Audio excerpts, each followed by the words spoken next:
Good evening, everybody.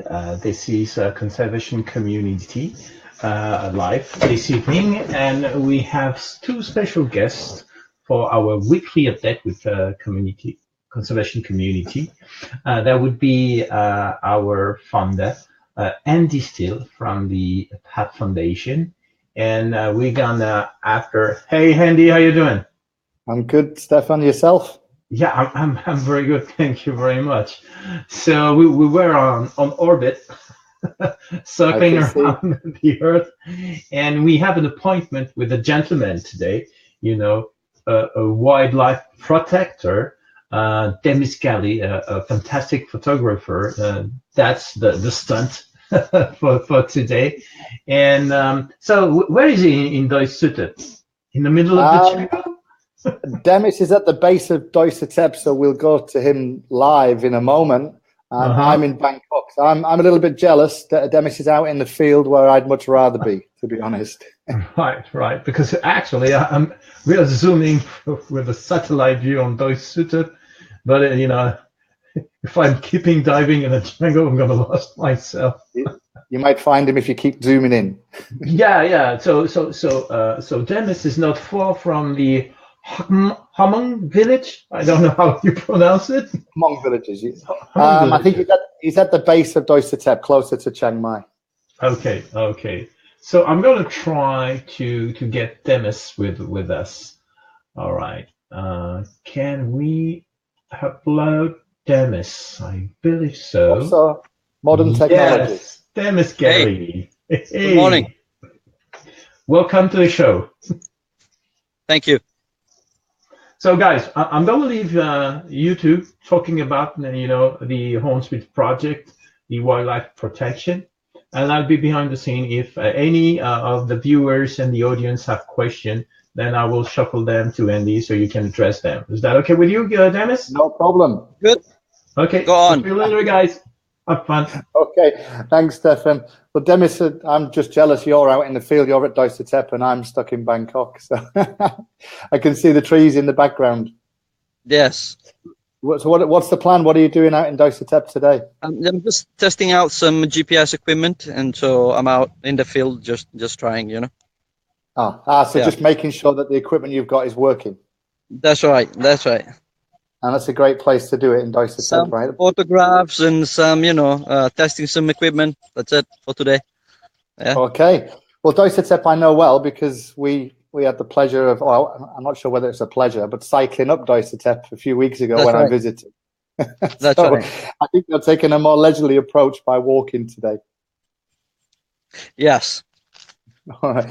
Well, since we spoke, then, Demis, I know you've been busy with various people in the project. So, just wanted to get a quick update on some of the things that's actually going on.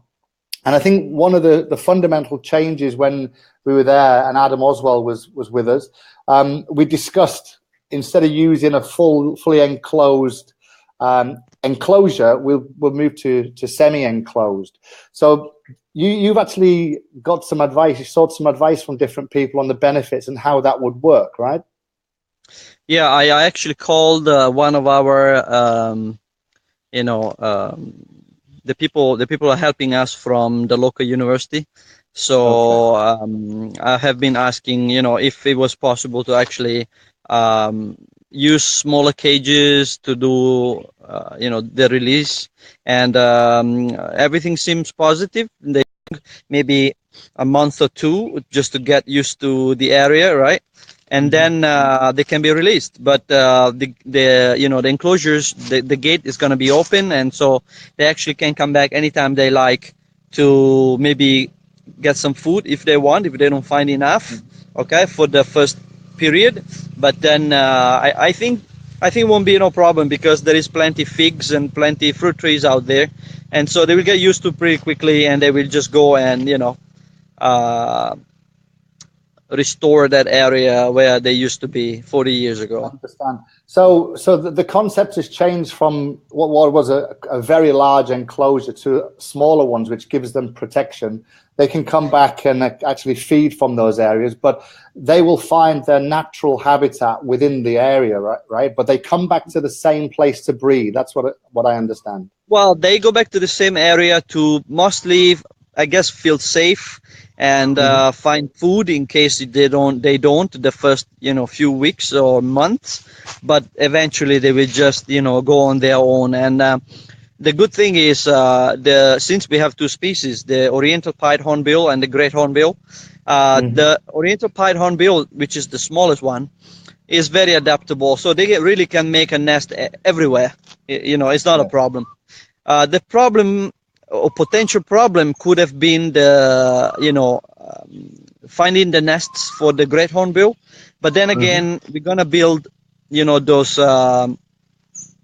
we're gonna build the nests by ourselves, like in many other projects, and so that is not gonna be a problem. Though we can put those up high in the canopies of the trees, and they're gonna colonize those, and since they go back every year to the same nest, then it's not gonna be a problem. Even though, yeah, like we discussed before, the trees they used to host these birds, they're not very present anymore, and so that's why we put artificial nests, but it works anyway, right? And okay, no, that's great. And I think what we're doing now really is entering into the pilot phase, where you'll start off with a couple of small enclosures and maybe two breeding pairs. Would that be right?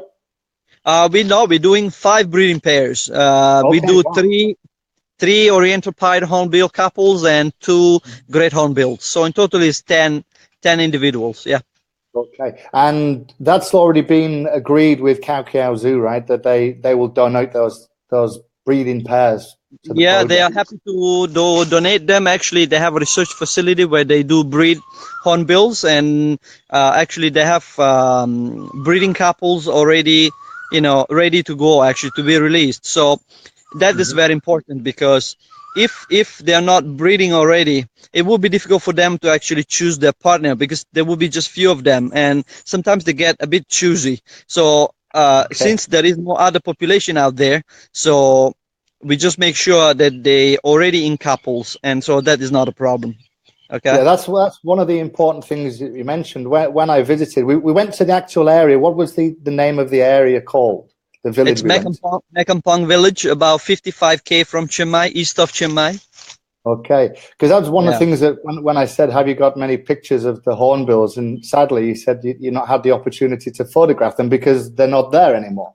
Right. I mean, if I had the pictures, that mean we didn't have to do the job, right? There were hornbills, but there's no hornbills. If I want to get the picture, I would have to go to Khao Kiao or maybe south of Thailand. Okay, so the role really for us is to keep people updated on what we're doing, and then start the rollout phase, which really boils down to the fundraising.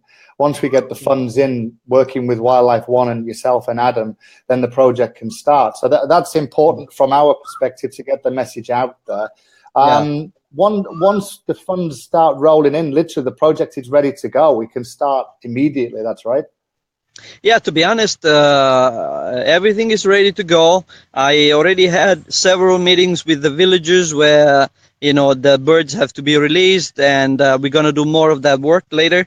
The villagers are very excited to actually have these birds back in the area, also because they understand the potential for ecotourism. Okay, so this is how I like to make locals understand that beside the benefits for the the ecology, they also will get economical benefits for the village. And so since they understood that, they are very excited, actually. So one of the reasons why these birds actually have disappeared is because hunting. So that was the first issue that we wanted to address, and make sure that nobody will actually hunt anymore. Okay, so that's important, isn't it? To educate the villagers on the importance of these birds and not to hunt them. That is as much as important as bringing them back, because we can't bring just back the birds, and then within a few months they all get shot, right? So very important is to educate the locals, and not only the village where the birds will be released, but the villages that they are nearby, the place we're going to Sure. release, so that everybody's on the same page. Everybody knows that we're doing this project, and they should understand that the birds should just not be hunted Be anymore. protected, Okay. for sure. Yeah. And I think one of the important points that yourself and Adam discussed was actually GPS tracking of the birds, so you can monitor where they are and prove to the villagers, if anything happens, you will know about it. Yeah, this is the first thing that I thought, when I thought about this project.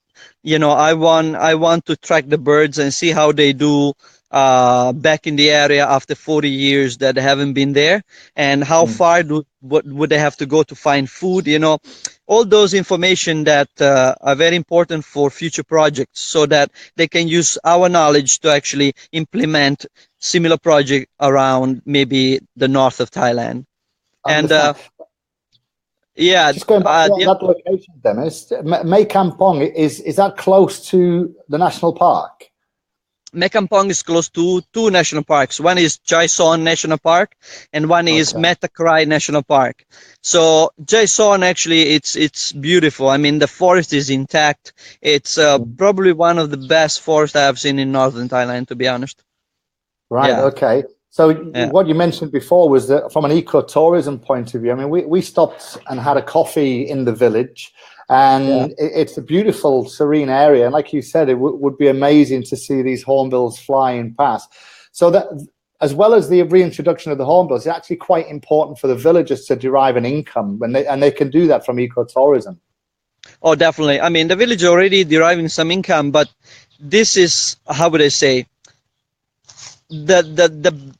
the best implementation of ecotourism. I mean, you're doing conservation in the same time.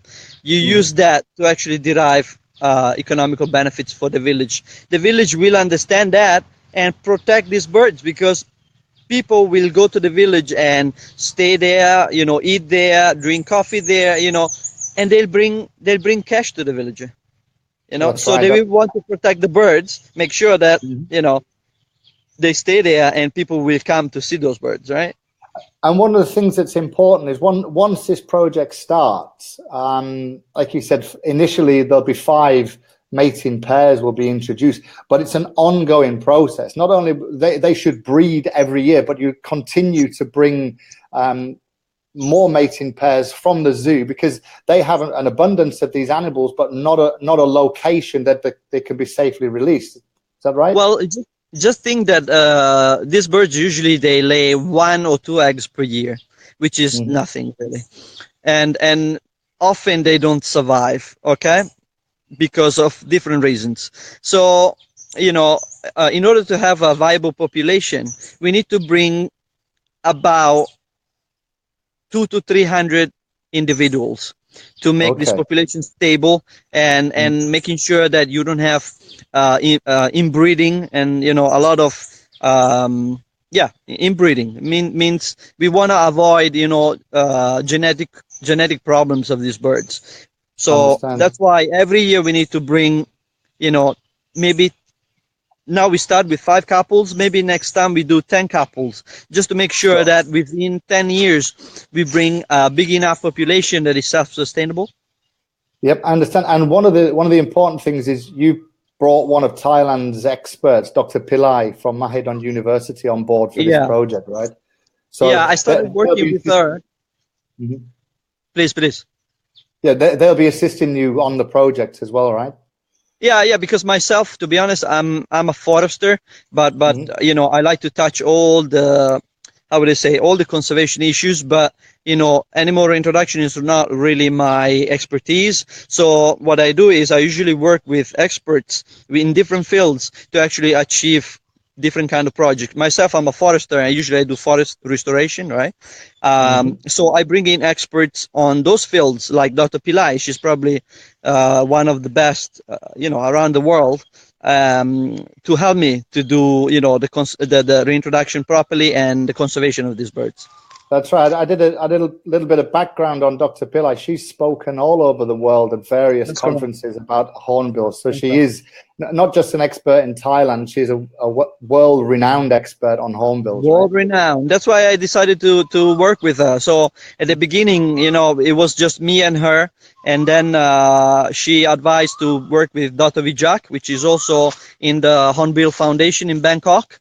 And the original team was myself, Dr. Pillai, and Dr. Vijak. But then now, we're getting more experts in different fields to try to, raise the funds to actually make this happening.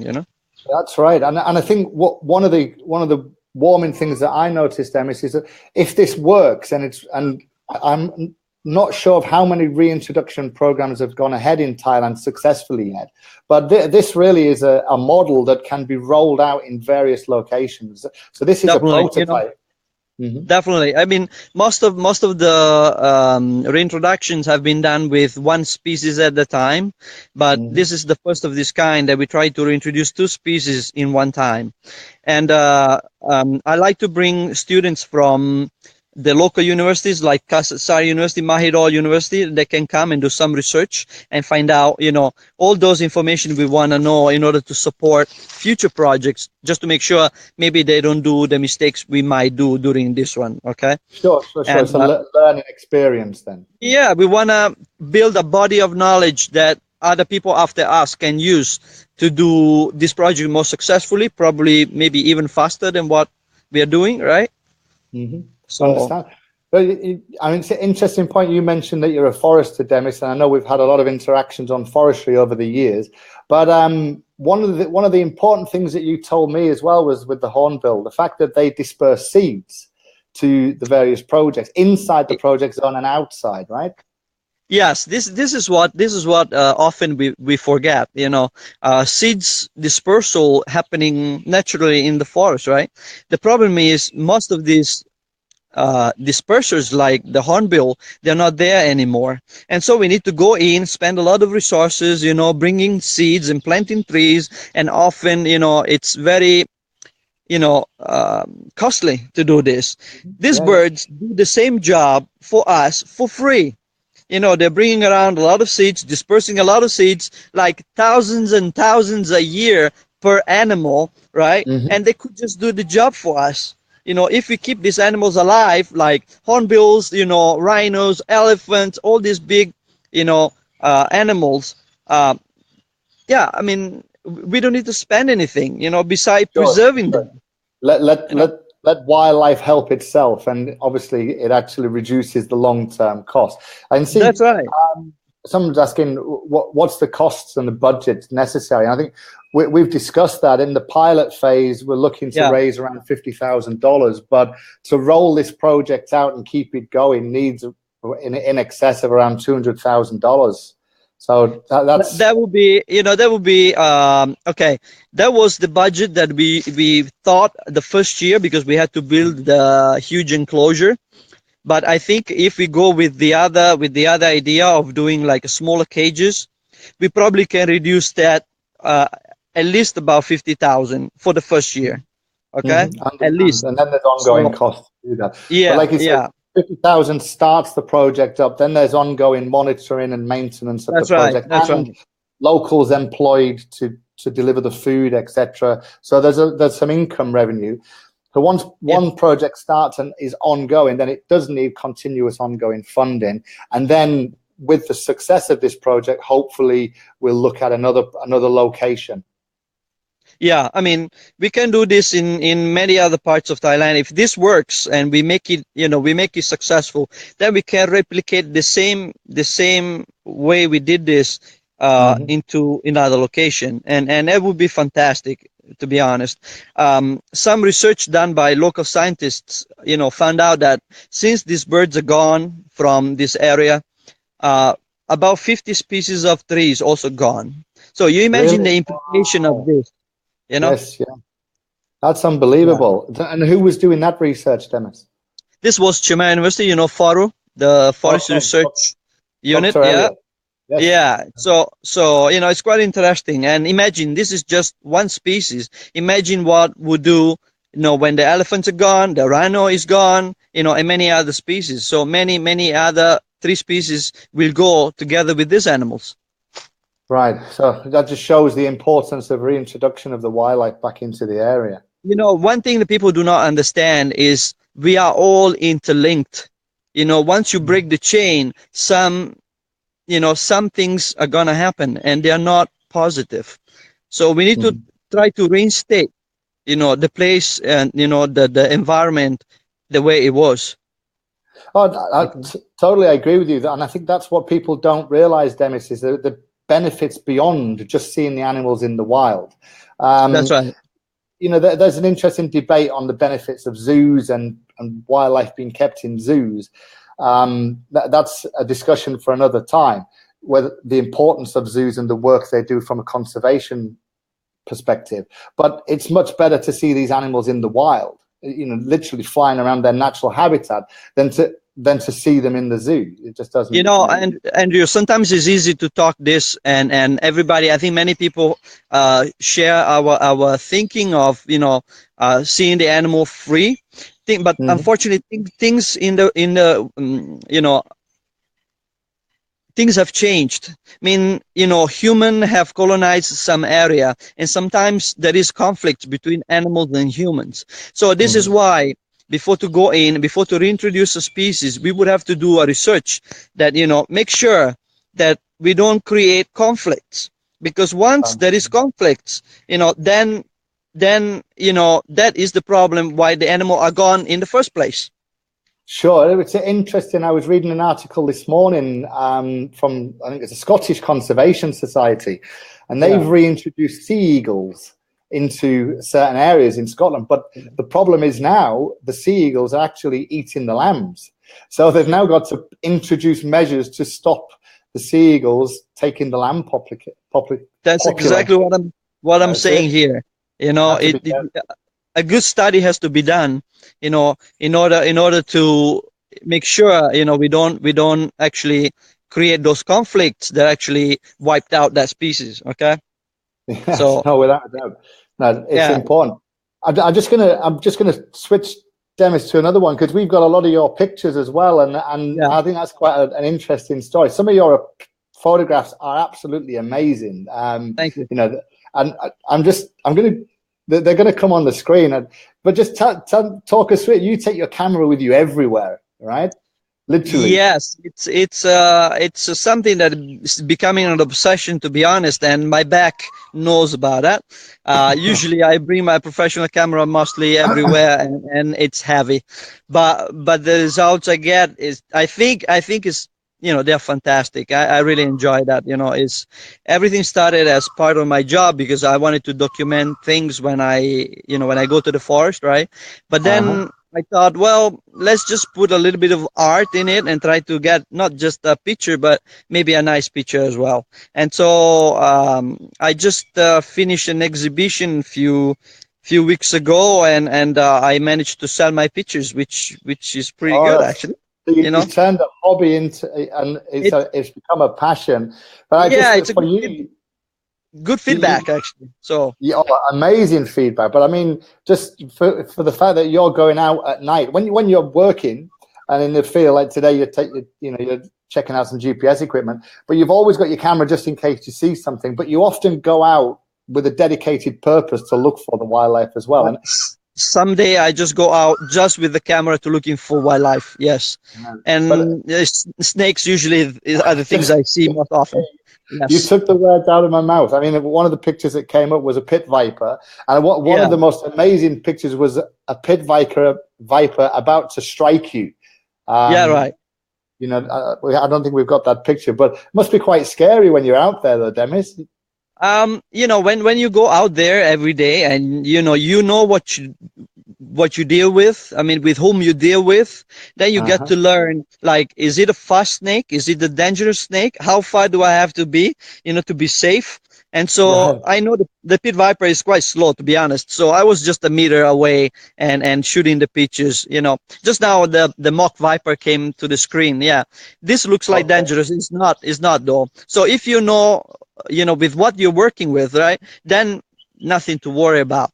I would not feel the same if a king cobra would be a meter away. Okay, so yes. I'm sure you wouldn't. So the pit viper can't strike within a meter. Then you're safe. No, enough usually, from- usually maximum length of their body is about a meter. So really, they can strike half a meter.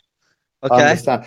But When they come up, you've got to get close to them though to get the focal length on the image, right?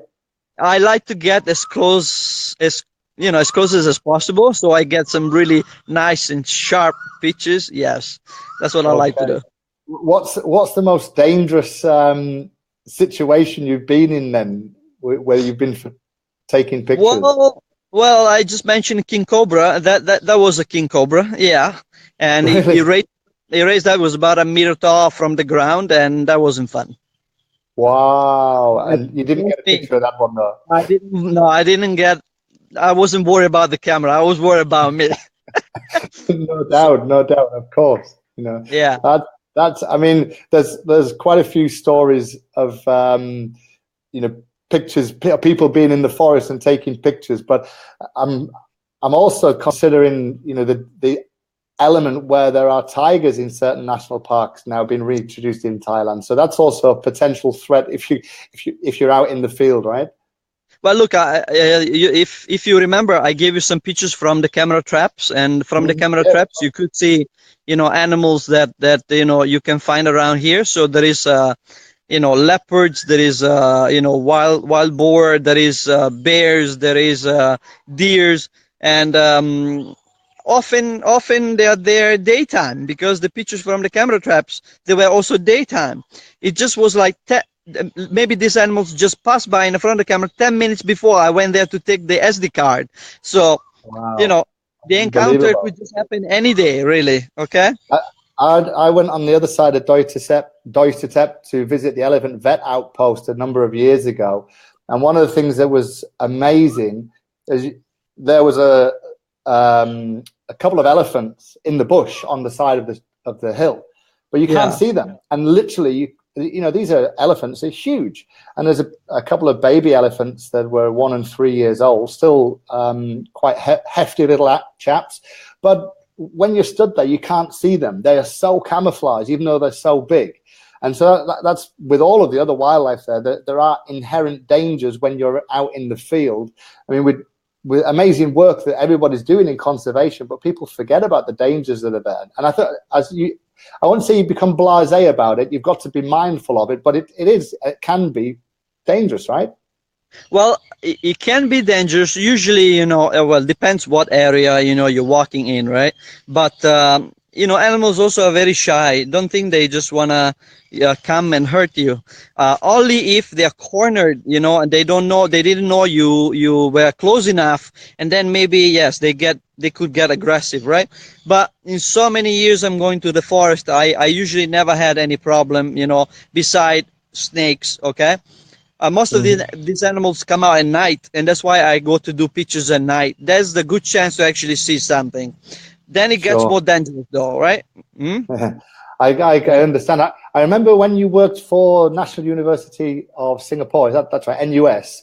You were working on a mangrove project, and you told me the story about taking the camera traps, and somebody got bitten by a cobra, just literally removing the camera trap, right? Yeah, that was a speeding cobra in Singapore.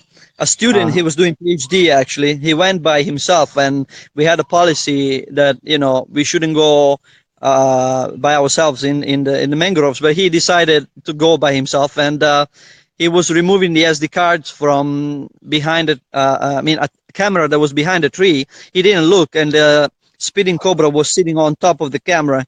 So when he went to take the SD card, he actually got bitten by the speeding cobra, and he lost a finger. Yeah, he was lucky, to be honest. Well, lucky he didn't die, or lucky he only lost a finger. He got a dry bite. Those dry bites, it means the snake does not inject, but the venom is already inside the fangs. So he just got a little bit. Wow. And if you're bitten by a cobra, I think there's not a lot of time. Am I right in saying you've got about 20 minutes? Is that right, or is it longer than that? No, it all depends where it is. You got bitten by the snake, and you can, I mean, you can survive. I mean, if you are in good shape, you can get to the hospital and get treated, and it shouldn't be a big problem unless it's a king cobra, and that is a lot of venom to deal with. Really? Okay. Okay. But most of the local hospitals are pretty good. They hold the anti-venom. Well, actually Medicine. not. Actually Oh, not. really? That is the problem. When you do field work, the most important thing you need to know is where's the closest hospital that has anti-venom. So like in Chiang Mai, really, the place that people should go is Suan Doc Hospital, which is the public hospital, and they carry all the anti-venoms. The other places, they maybe have one kind, maybe just for a viper, okay? And that it's risky. You gotta know where you have to go, because if you have to do quick, you want to know where they have anti-venom, right? Sure, and that's obviously a problem when you're in areas that are not really accessible, because you could be hiking a couple of hours into the field, and it's a couple of hours to get back, and then a journey to the hospital. That's right. I mean, you mentioned the mangroves. Just to get there, it was like an hour boat, and then we had to walk in the mud for like 2 hours. So if you get bitten by a king cobra, I think you can start praying. Understand. And I'm just going to start to wrap up a bit, Demis, but I mean, one of the things that I noticed recently, and I want to talk to Adam at some point about his work with the Karen Wildlife Conservation Initiative and the forest rangers. Now, there's a lot of dangers in the forest coming from the wildlife, but it seems to be an apparent danger now coming from the illegal poaching that's happening. And I noticed that 3 rangers were killed in Cambodia over the last few weeks. So the danger's not just coming from the wildlife itself, it's coming from the human element as well. Yeah, I tell you what, most often than not, I'm more worried about humans than wildlife, actually. Okay. Yeah. There's a lot of these people, they have no values. They just want to make money by, killing the animal, selling, I don't know, the skin, the bones, the parts, anything they can do, really. And this criminal way more organized now than they were in the past, and they get everywhere they want to just try to kill the few, leopards or whatever is left in the jungle. It's really sad, actually. That's right. There's an ongoing case at the moment. I think a Thai forestry ranger recently apprehended a prominent CEO from Ital Thai who was hunting in one of the national parks here. And I think he captured a leopard and for its skin, right? It was a black panther. Yeah. A black panther. Wow. Yeah. And this is trophy hunting for himself, not necessarily because he's a wealthy individual, so not necessarily for the wildlife trade, is it? I'm not sure. Yeah, I don't think we live in the caves anymore. We need to kill animals to eat, right? It's just for just for fun. It's crazy when there's so much awareness about the dwindling populations that people still go out and do this. That what makes me worry, actually, is just the apathy of people, not understanding the issues, Yeah, I understand. And I think it's a very the forestry rangers in Thailand have got to be commended for actually tracking down and apprehending such a prominent figure. I tell you, they should be made national heroes. That's how I feel about it. Yeah, for sure. And it saddens us when we see various people in this sector being, let's be honest, being murdered trying to protect the wildlife. That's right. It's atrocious. So it's sad. One of the things that we're certainly looking to work on is improving the training for the forest rangers and helping assist those guys on the ground with basic medical training, basic evacuation and tracking techniques. So let's watch this space on that one. Demis, I know you're busy and I'm conscious of the fact you've got your phone and your battery may die. So I'm going to say thanks very much for making the time available this morning. I hope to get back up there in the coming weeks, and hopefully we've raised enough money to get this project kickstarted. So we'll ask. The last thing I want to say is I hope people understand this is real. We do real work. We really care, and hopefully we can start soon. Great stuff, Demis. That was fantastic, gentlemen. I would like to thank you you. for being there. Well, that's your morning tomorrow because that's your yesterday from where I stand for. Okay. Okay. Well, we're still Tuesday, I think, while you're Wednesday, right? Well, That's Wednesday correct. morning. Yeah, so the world is upside down, but that's not new. As far as we can keep a few updates, Demis, really, touch base from time to time here, so we can give updates to the audience that would raise an awareness about what's going on. Because if people are not like knock at the window, not every day, but once a week, they don't realize what's going out there because it's kilometers away and they are not aware of that. And, forest is our lung. All the ecosystems and the wildlife is part of the circle of life. If you lose that, we will end up with sand in the desert everywhere, period. So our blue planet would look like the red planet we have a little bit on the left and next to the sun, right, called Mars. I don't know why Elon Musk want to go there. Well, it's his problem. I think we should take care of what we have in front of us, right, guys? No problem. Yes, all those funding, if they were directed into into wildlife conservation, forest conservation, oh man, how much work we could do. I do believe if you guys start to build a bond with the audience, then the fund would go directly towards you. It's all about building a relationship with aware people. I'm not like patronizing Jean-Claude Van Damme saying you need to be aware. But if a few celebrities can, jump in from here and there in shows and leverage audiences, so we got more and more exposure. It's the game of numbers. Sure. The more we are frequent, the more we give updates, the more people can be aware. Then after, it's all about one or two or three gentlemen or ladies, well known by the public, that goes, hey, I'll be there, come by.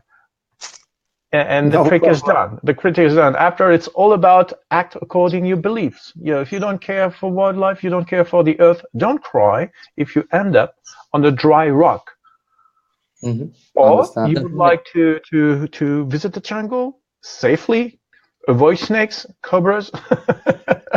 Understand. Travel I think we're going to have to let wrap up. We're going to wrap up. I'm happy to stay on and chat to you, Stefan, if you want. But Demis, really appreciate your time this morning. Yeah. I go. I have to do some work. Okay, and take some more pictures. I will. Okay, thank you, Demis. Bye. See you later. Bye. Be safe. So that was fantastic. I really appreciate that moment. We had the chance to have really, what's going on the field for this weekly update. So I think we're gonna keep up the good work. Probably people like the background with the 3D location of the Doi Suthep and Chiang Mai surroundings. That's right. Unfortunately, I'm in Bangkok at the moment, so my surroundings are not out in nature. I need a green screen behind me, Stefan. Then I can look like I'm somewhere else. But in the coming weeks, firstly, I need to talk to Adam Oswell from the Wildlife One Association about the Karen Wildlife Conservation Initiative and some of the work we're planning with those guys. Adam's been 20 years in wildlife protection and working for traffic. And I have a trip to Medan in the coming weeks where I think we'll have a lot of live footage from Sumatra, where I'll be visiting Sumatran Orangutan Conservation Project and Dr. Ian Singleton. So we'll have some live footage from in the fields and let's hope we get some live footage of wild orangutans while I'm there. Yeah, let's do this. So I was just like zooming on Bangkok, so people have an idea where Bangkok stays and then where we were in Chiang Mai, a little miles away. Chiang Mai that's all right. That's all right when you think about it. It's about an 8-hour drive or 1-hour flight but there's a lot of frequent flights up to Chiang Mai. So, but we've got to be conscious of our carbon footprint. But it's not so far away. Yeah. We need to ask Mr. Musk to put some Tesla walls so we can recharge some Tesla cars over there. Andy, we're going to wrap up on this. Thank you for your time. And we have an appointment next week, same place, same time. And we're going to give some new updates. No problem at all. Take care, Stefan. You get some sleep, and I'll start my day. Okay. Thank you for your time. Have a good day. Bye. Bye-bye. Bye.